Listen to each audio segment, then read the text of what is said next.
Hello everyone, welcome to the student. और ALP CBT2 का weekly study plan में आज हम लोग चौथे वीक का स्टडी प्लान देखेंगे।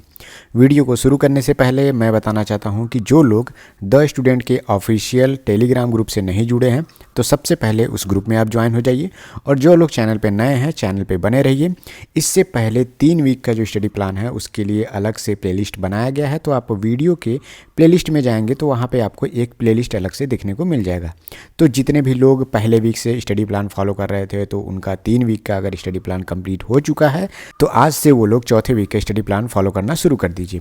देखिए, मैं कह रहा हूँ कि अगर आपके हर एक वीक के स्टडी प्लान का 70% से 80% भी अगर आपका कंप्लीट हो रहा है तो बहुत ही अच्छी बात है। 50% भी कम बात नहीं है, 50% भी अगर आपका हो रहा है कंप्लीट तो भी बहुत अच्छी बात है। आंसर की के निकलने के बाद सबको अंदाज़ा लग गया है कि मेरे नंबर कितने आ रहे हैं, और मैं सभी से कह रहा हूं कि अगर आपके नंबर 40 या 40 के ऊपर आ रहे हैं तो आपको CBT2 की तैयारी करनी चाहिए। हालांकि ये नंबर बाउंड्री पर ही हैं, लेकिन ये कहीं नहीं कहा जा सकता है कि किसी जोन में हो सकता है 40 पे हो भी जाए, किसी जोन में हो सकता है कि 45-50 नंबर भी कट ऑफ चला जाए। हो सकता है कि 1-2 महीने की तैयारी करें और आपका सिलेक्शन हो जाए, तो ये टाइम आपका वेस्ट नहीं जाएगा। और अगर हो सकता है कि अगर ना भी हो तो भी आप 1-2 महीना एक्स्ट्रा पढ़ लेंगे तो भी आपका बेकार नहीं जाएगा, क्योंकि आने वाले समय में ग्रुप डी की भी वैकेंसी आने वाली है। 4th वीक का स्टडी प्लान आने वाला है और अब तक लगभग कम से कम 30 से 40% का सिलेबस मैंने 3 वीक में कंप्लीट कर दिया है। और जितने लोग अभी रिजल्ट का वेट कर रहे हैं उससे पहले जो लोग सीरियस हैं वो लोग अपना 50 या 70% सिलेबस कंप्लीट कर ले जाएंगे। तो मैं कह रहा हूँ अभी भी टाइम आपके पास है, आप अभी से पढ़ाई शुरू कर दीजिए। पहले वीक से स्टडी प्लान अभी से भी अगर आप फॉलो करेंगे तब भी आपका एग्जाम तक पूरा सिलेबस कंप्लीट भी हो जाएगा और रिवीजन भी हो जाएगा। वीडियो के शुरू में देखिए, बुक्स के बारे में सभी लोगों को पता है, मैं नीचे लिंक दे दूंगा, वहाँ पे ओपन करेंगे तो पूरी लिस्ट है बुक की। आप वहाँ से जो आपको आपके पास नहीं है वो आप वहाँ से जाकर के ले सकते हैं। यहाँ पे आपको दिख रहा होगा, यहाँ पे एक आइकन बना होगा स्टोर का, उसमें आप ओपन करेंगे तो वो बुक सीधा आप फ्लिपकार्ट पे जाकर के वहाँ से आप देख सकते हैं, परचेज कर सकते हैं। टेस्ट सीरीज बहुत इंपॉर्टेंट है। अभी क्या है कि जिनके भी पास टेस्ट सीरीज नहीं है वो लोग टेस्ट सीरीज ले लीजिए, और जिनके पास है वो बहुत अच्छी बात है, आपको हर एक वीक में 1 या 2 टेस्ट सीरीज आपको देना ही देना है। स्टडी नोट्स जो पहले के हैं उसको भी रिवाइज करना है। CBT2 से रिलेटेड अगर आपके पास स्टडी नोट्स है, कहीं से मिल जाता है तो उसको भी आपको रिवीजन के तौर पे रखना है। प्रीवियस ईयर क्वेश्चन पेपर ये बहुत ही कंपलसरी है। 3 वीक तक का हमने प्रीवियस ईयर पे क्वेश्चन, 3 वीक में हमने क्या किया था कि CBT2 के प्रीवियस ईयर क्वेश्चन को कंप्लीट करा दिया है। तो अब देखते हैं इस वीक में क्या क्या चीज़ें हमें कवर करनी है। सबसे पहला पॉइंट, हर एक वीक की तरह है 2 प्रीवियस ईयर पेपर आपको CBT2 के करने थे, 3 प्रीवियस ईयर करने थे। लेकिन इस वीक में मैं कोई भी नहीं कह रहा हूँ करने के लिए, क्योंकि 3 वीक तक अगर आपने सही से फॉलो किया होगा तो हर एक वीक में 3-3 अगर आपने कंप्लीट किया है तो 9 ही CBT2 के पेपर हुए थे पिछले बार में 2018 वाली वैकेंसी में, तो वो कंप्लीट हो जाने चाहिए। लेकिन अगर किसी का भी 1-2 रह गया है, नहीं पूरा हो पाया है, तो इस वीक में आप मिनिमम मैं मान के चल रहा हूँ कि 2 ही आपका बचा होना चाहिए। अगर किसी का 3 बचा है तो इस वीक भी आप उसे कंप्लीट कर लीजिए। नेक्स्ट वीक से ये लाइन मैं नहीं रखूँगा, इसमें मैं मान के चलूँगा कि आपका CBT2 का पिछले बार जो हुआ पेपर है वो कंप्लीट हो चुका है। दूसरा पॉइंट है यहाँ पे कि 2 टेस्ट सीरीज आपको हमेशा देना है, ये हर वीडियो में मैंने बताया है, विथ डिटेल एनालिसिस बहुत ज़रूरी है। CBT1 में जिनके भी नंबर 35 नंबर 40 नंबर के आसपास रहे हैं उनकी यही कमी रही है कि वो टेस्ट सीरीज सीरियस होकर नहीं दिए हैं और उसका एनालिसिस नहीं किए हैं। क्योंकि जो क्वेश्चन आपसे गलत हो रहे हैं वही क्वेश्चन बार बार अगर आपके एग्जाम में गलत हो रहे हैं, सिली मिस्टेक बार बार हो रही है, तो टेस्ट सीरीज देने का आपको फ़ायदा नहीं हो रहा है। टेस्ट सीरीज देने का फ़ायदा ये होना चाहिए कि जो आ रहे हैं वो क्वेश्चन हमसे हो जाएं वो ठीक, लेकिन जो क्वेश्चन बार बार मुझसे गलत हो रहे हैं तो उसमें हमारा क्या इंप्रूवमेंट हो रहा है कि नहीं हो रहा है, ये हमारा बेनिफिट होना चाहिए टेस्ट सीरीज से। तो अगर जिनके नंबर 30-35 आ रहे थे तो मतलब कि उन्होंने पिछली बार भी टेस्ट सीरीज ढंग से नहीं दिया था, तो इसको आपको दूर करना है इस बार के प्रिपरेशन में।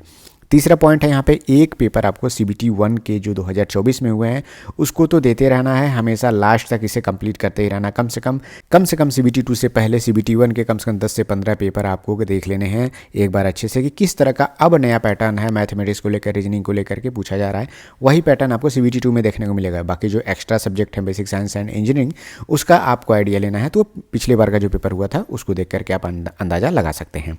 अब आते हैं मैथमेटिक्स पे। इस वीक में मैं 2 ही चैप्टर इंक्लूड कर रहा हूँ, पिछले वीक में मैंने 3 चैप्टर इंक्लूड किया था, लेकिन मैं चाह रहा हूँ कि अब ज़्यादा से ज़्यादा टाइम जो है basic science and engineering drawing और आप ट्रेड पेपर भी थोड़ा दीजिए, जिससे वो भी जल्दी से आपका कंप्लीट हो जाए। मैथमेटिक्स पे कम चैप्टर इसलिए मैं कह रहा हूँ कि क्योंकि आपने CBT1 के लिए भी इसकी तैयारी बहुत अच्छे से करी हुई है। तो इस वीक 2 जो चैप्टर हैं, प्रॉफिट एंड लॉस और डिस्काउंट, इसमें से मैंने 150 क्वेश्चन कहा है। आप 100 से लेकर के 120 क्वेश्चन भी अगर आप करते हैं तो मोर देन सफिशिएंट है। डिस्काउंट में तो मान के चलिए 30 से 40 क्वेश्चन मोर देन सफिशिएंट है। इसमें मान मान के चलिए आपका 3-4 टाइप के क्वेश्चन आपको देखने को मिलेंगे। तो हर एक टाइप से 2-3-4 क्वेश्चन आप कर लेंगे, 3-4 क्वेश्चन, तो आपका ये डिस्काउंट भी कंप्लीट हो जाएगा। 30-40 क्वेश्चन बहुत है। प्रॉफिट एंड लॉस में आपको कई तरह के क्वेश्चन वैरायटी इसमें देखने को मिलता है, तो आप इसमें कम से कम 50-60 क्वेश्चन आप इसमें करिएगा, जिससे आपका 100 क्वेश्चन में आपका ये दोनों चैप्टर कंप्लीट हो जाएगा। देखिए मैथमेटिक्स जो लोग अभी भी अपना बेसिक स्ट्रॉन्ग करने के लिए कंप्लीट कर रहे हैं, तो वो मान के चलिए कि अभी वो लोग CBT 1 की तैयारी नहीं कर पाए थे, ठीक है। तो अगर बेसिक स्ट्रॉन्ग करना है तब तो आपको प्रैक्टिस ज़्यादा करनी पड़ेगी। ये उनके लिए है जो CBT 1 में अच्छे से मैथमेटिक्स कवर किए थे। अब CBT 2 में केवल उनको मैथमेटिक्स का जो पोर्शन है वो रिवीजन के तौर पे करना है। रीजनिंग में इस वीक से कोई भी रीजनिंग का टॉपिक मैं नहीं देने वाला हूँ, क्योंकि रीजनिंग जिनका भी अच्छा है CBT 1 में, उनका स्कोर अच्छा रहा है, वो रीजनिंग का केवल अगर कहीं से रिवीजन करना चाहते हैं तो कर लीजिए। बाकी इसमें कुछ भी एक्स्ट्रा भी पढ़ने की ज़रूरत नहीं है, क्योंकि आप 2 टेस्ट सीरीज़ दे रहे हैं यहाँ पे, उसके बाद से आप प्रीवियस ईयर क्वेश्चंस कर रहे हैं, CBT 1 के पेपर कर रहे हैं। तो इसमें जो रीजनिंग के क्वेश्चन आते हैं 25 क्वेश्चन 30 क्वेश्चन आप देख रहे हैं, तो 100-150 क्वेश्चन तो आपके यहीं पे हो जा रहे हैं। 100 क्वेश्चन मान के चलिए आपका यहीं पे रीजनिंग का हो जा रहा है, वैरायटी भी आपको देखने मिले, तो रिवीजन आपका वहाँ पे सफिशिएंट हो जा रहा है। तो कुछ भी एक्स्ट्रा आपको रीजनिंग का हर एक वीक में खोल के अलग से पढ़ने की ज़रूरत नहीं है। कोई एक चैप्टर आपका बिल्कुल वीक है तो आप उसे पढ़ना चाहें तो आप पढ़ सकते हैं। अब आता है इस वीक में basic science and engineering drawing में क्या पढ़ना है। तो सबसे पहला जो चैप्टर है इसमें बेसिक इलेक्ट्रिसिटी, ये मैं पहले वीक में बता चुका हूँ। जिनका ITI ट्रेड, जिनका ट्रेड में इलेक्ट्रीशियन रहा हो, उनको बेसिक इलेक्ट्रिसिटी चैप्टर मैंने कहा था पढ़ने के लिए। लेकिन बेसिक साइंस में से भी बेसिक इलेक्ट्रिकल जो चैप्टर है इस सब्जेक्ट में पूछा जाता है, जो कि पार्ट A में सभी के लिए कॉमन है। तो बेसिक इलेक्ट्रिसिटी जो चैप्टर है, मैं कहूँगा कि कोई भी आपका ट्रेड हो, ये आप एकदम पढ़ के ही जाइए। इसका मैंने टॉपिक भी लिख दिया हुआ था, आप चाहे तो जो भी बुक आपने परचेज किया हुआ है वहाँ से आपको देखने को मिल जाएगा। अगर आप पहले पार्ट का जो पहला वीकली स्टडी प्लान वहाँ देखेंगे तो बेसिक इलेक्ट्रिकल्स के जो टॉपिक हैं इंपॉर्टेंट, वो मैंने यहाँ पे लिखे हुए हैं। इसका बेसिक चीज़ें आप देख लीजिएगा। बाकी फेराडे लॉ, किरचॉफ लॉ, ये तो थोड़ा सा व्हीटस्टोन ब्रिज तो नहीं पूछा जाएगा पार्ट A में खास करके, लेकिन आप रेजिस्टेंस का कम्बिनेशन, कैपेसिटेंस का फार्मूला, और कभी कभी जो इलेक्ट्रॉन्स का फ्लो और यूनिट्स जो हैं वो आपका पावर निकालना, ये R इक्विवेलेंट निकालना, हीट निकालना, ये छोटे छोटे फार्मूला हैं जो सभी को आना चाहिए। ये बेसिक इलेक्ट्रिकल का ही पार्ट है। ओम्स लॉ से रिलेटेड जो क्वेश्चन है, थोड़ी सी जो थ्योरी है, ये पोर्शन आपको आना ही चाहिए। तो इस वीक में ये चैप्टर आप पढ़िएगा। जो भी बुक आपने परचेज किया होगा उसमें जो इंपॉर्टेंट टॉपिक है वहाँ पे दिया होगा। दूसरा यहाँ पे पॉइंट है कि इंजीनियरिंग ड्राइंग के लिए जो भी मैंने 3 वीक में बताया है, कहीं से आपने कोर्स परचेज किया होगा, बुक परचेज किया होगा, वहाँ से वो सारे टॉपिक अगर आप पढ़ेंगे जो पिछले 3 वीक में बताया गया है, तो आपका लगभग इंजीनियरिंग ड्राइंग का जो पोर्शन है वो कंप्लीट माना जाएगा। इसमें बहुत ज़्यादा क्वेश्चन नहीं पूछा जाता है, किसी पेपर में 1 क्वेश्चन तो 2 क्वेश्चन, अधिक से अधिक किसी में 3 क्वेश्चन बन गया तो बहुत बड़ी बात है। अगर 3 क्वेश्चन बन रहा है तो 1 से 2 क्वेश्चन तो मान के लिए आपका पेंसिल हो गया, ड्राइंग शीट हो गया, इन सब पे बहुत पहले ही दूसरे चैप्टर से वो क्वेश्चन आपका देखने को मिल जाता है।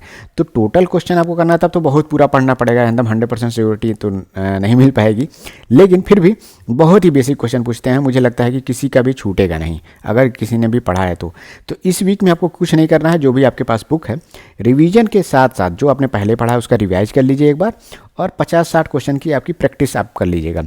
सिंपल आप देखेंगे ये 50-60 क्वेश्चन मुझे लगता है कि 10 से 15 मिनट में आप एक बार 1 टाइम रीडिंग करेंगे, आंसर देखिए, रीडिंग करिए, आंसर देखिए, रीडिंग करिए, आंसर देखिए, इस तरह से करेंगे आपका 50-70 क्वेश्चन आपको देखने को मिल जाएगा। इसमें से कम हो सकता है कि 20-25 क्वेश्चन आपको नया देखने को मिले, उसको स्टार लगा दीजिए। जब दोबारा रिवाइज करिए तो उन क्वेश्चनों को फिर से आप रिवाइज कर लीजिए।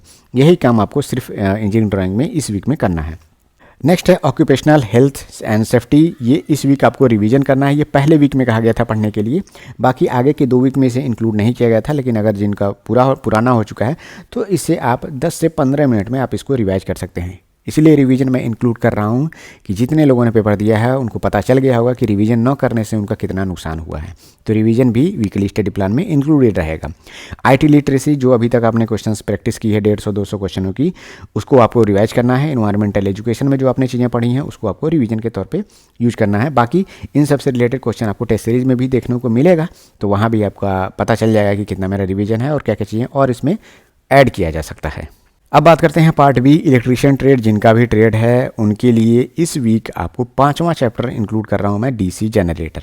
एक ही चैप्टर इसमें इंक्लूड करूंगा। क्या क्या चीज़ें पढ़नी है और क्या नहीं पढ़ना है ये मैं आपको इसमें बता दे रहा हूँ। सबसे पहले DC जनरेटर प्रिंसिपल 2 मिनट का काम है। सिद्धांत तो किसी भी चीज़ का आप 2 मिनट में ही पढ़ सकते हैं, समझ सकते हैं। एक चीज़ आपको ध्यान देना है कि इलेक्ट्रीशियन में जो भी टॉपिक अगर आप पढ़ रहे हैं तो उसका जो एप्लीकेशन वाला पोर्शन है, एग्जाम्पल वाला जो पोर्शन है कि डेली लाइफ में हमें किन किन चीज़ों में उस ऑपरेटर्स का या फिर उस थियरी का यूज होता है, उसको आपको ध्यान में रखना है, उसको आपको याद करके रखना है। इसी से रिलेटेड वन लाइनर जो क्वेश्चन है वो आपके बनते हैं। इसके बाद से डीसी जनरेटर का जो प्रिंसिपल है, किस थियरी पे वो काम करता है, फ्लेमिंग्स राइट हैंड रूल, इसको आपको अच्छे से समझना है। इसमें किस फिंगर का जो सिंबल है उसका इंडिकेशन है वो आपको याद रखना है। उसके बाद से इसकी जो बनावट है उसके बारे में पढ़ना है, जिसमें खास करके आर्मेचर के बारे में पढ़ना है। लैप वाइंडिंग और वेव वाइंडिंग में डिफरेंस पढ़ना है, ये आप ध्यान दीजिएगा, ठीक। कम्यूटेटर के बारे में पढ़ना है, जिसका कंस्ट्रक्शन के बारे में आपको पढ़ना है। एक बार थियरी पढ़नी है और लैप वाइंडिंग और वेव वाइंडिंग का कॉन्सेप्ट आप जरूर समझ लीजिएगा बुक से, ठीक है। उसके बाद से आता है ईएमएफ इक्वेशन। ईएमएफ इक्वेशन को एक बार देख लीजिए ध्यान से। जो चीज़ मैं यहाँ पे बता रहा हूँ, ये जो भी लोग जेईई की तैयारी कर रहे होंगे इलेक्ट्रिकल से रिलेटेड, उनके में भी बहुत ही हेल्पफुल रहेगा वो। इसी तरह के क्वेश्चन आपके पूछे जाते हैं। जब आप इसको पढ़ेंगे तो वो पढ़ा हुआ चीज़ आपके जेईई में भी काम आएगा। तो जो लोग जेईई का भी पेपर भरे हैं उनका और पार्ट ए में CBT 1 में अच्छा स्कोर है, तो उनको तो मैं कहूँगा कि ये इलेक्ट्रीशियन ट्रेड पढ़िए ही पढ़िए, साथ ही साथ आप इसको थोड़ा सा डिटेल में पढ़िए, जिससे आपका जेईई का भी पोर्शन तैयार हो। ये बहुत अच्छी बात है कि उनका पार्ट बी में इलेक्ट्रीशियन है और उन्हें जेईई भी देना है, तो वो तो इसको मतलब लाइटली लेके ना पढ़िए, थोड़ा अधिक समय दे करके पार्ट बी में अच्छे से पढ़िए, नोट्स भी अच्छे से बना दिए कि जेईई में आपको वही रिवाइज करने से वो चैप्टर आपका काम बन जाए। ईएमएफ क्वेश्चन आप देखेंगे, इससे रिलेटेड कम से कम 8-10 क्वेश्चन आप प्रैक्टिस कर लीजिएगा। इसमें भी अगर आया तो आया, ठीक नहीं आया तो आपका जेईई में काम आ जाएगा। क्लासिफिकेशन के पीछे बहुत मत जाइएगा। इलेक्ट्रीशियन ट्रेड पेपर में, मतलब एएलपी के पेपर में क्लासिफिकेशन से रिलेटेड डीसी जनरेटर के कुछ भी ज़्यादा इंपॉर्टेंट नहीं है और ज़्यादा आता भी नहीं है तो क्लासिफिकेशन डीसी जनरेटर का बहुत सारा, और बहुत ज़्यादा डिटेल में जाएंगे तो हर चीज़ का अलग अलग एप्लीकेशन है, तो ऐसे में आप कंफ्यूज होंगे। जो लोग ITI के होंगे वो लोग कन्फ्यूजन में जाएंगे, तो इस पोर्शन को आप चाहे तो स्किप कर सकते हैं, ठीक है। उसके बाद से आता है लॉसेस। लॉसेस बहुत इंपॉर्टेंट है, आपको पता होना चाहिए कॉपर लॉस, आयरन लॉस के बारे में, और आयरन लॉस में hysteresis loss, eddy current loss. और इन दोनों चीज़ को एक बात और ध्यान देना है कि कैसे हम हिस्टेरिसिस लॉस को कम कर सकते हैं, एडी करंट लॉसेस को कम कर सकते हैं, इसका जो आउटपुट है एफिशिएंसी पे क्या प्रभाव पड़ता है, इसको आपको याद रखना है। इंपॉर्टेंट फार्मूला आपको एफिशिएंसी निकालने का, ये बहुत सिंपल होता है, तो इस फार्मूले का यूज़ करके आप एफिशिएंसी निकाल सकते हैं। इस पर आप कम से कम कोशिश करिएगा 4-5 क्वेश्चन का आप न्यूमेरिकल अगर आपके प्रैक्टिस सेट में दिया है तो उसको आप लगा लीजिएगा। एक्स्ट्रा यहाँ पे टॉपिक इंक्लूड किया गया है इस वीक में आपका, वो है colour coding of resistance. Resistance का कलर कोडिंग कैसे होता है, कैसे हमें रेजिस्टेंस निकालने को, फार्मूला क्या होता है, कैसे हम रेजिस्टेंस निकाल सकते हैं, ये चीज़ आप एक्स्ट्रा है आप सीखिएगा। यूट्यूब पे कहीं भी आप वीडियो डालेंगे, मेरे ही चैनल पे एक मैंने कलर कोडिंग से रिलेटेड बहुत पहले वीडियो बनाया है, आप सर्च करेंगे तो आ भी जाएगा, उसको वहाँ पर देख करके आप इसकी प्रैक्टिस कर लीजिएगा। 3-4 आप इसमें एग्जाम्पल लगा लीजिएगा। नोट जरूर बनाइएगा क्योंकि ये भूल बहुत जाता है, इसका जो डाटा है कलर कोडिंग वाला वो भूलता बहुत ज़्यादा है, तो उसका जो ट्रिक भी होता है उसको भी आप याद रख लीजिएगा। इसके अलावा जो इलेक्ट्रीशियन ट्रेड है उसमें से जो भी ट्रेड आप पढ़ रहे होंगे 50 से लेकर के 80 क्वेश्चन के आसपास में आप प्रैक्टिस करिएगा। कम से कम 20 न्यूमेरिकल आप लगाने की कोशिश करिएगा इस चैप्टर से। ओके, तो ये आपका चैप्टर डीसी जनरेटर आपका कंप्लीट हो जाएगा इस वीक में। अगले वीक में मैं डीसी मोटर को इंक्लूड करूंगा, उसके बाद से मेजरिंग इंस्ट्रूमेंट को इंक्लूड करूंगा, ठीक है। तो मिलते हैं नेक्स्ट वीडियो में। जो लोग चैनल पे नए हैं चैनल पे बने रहिए, इसका PDF मैं आपको टेलीग्राम ग्रुप पे दे दूंगा। जो लोग अभी भी सीरियस नहीं हैं पढ़ाई शुरू कर दीजिए। मिलते हैं नेक्स्ट वीडियो में। Thank you, all the best.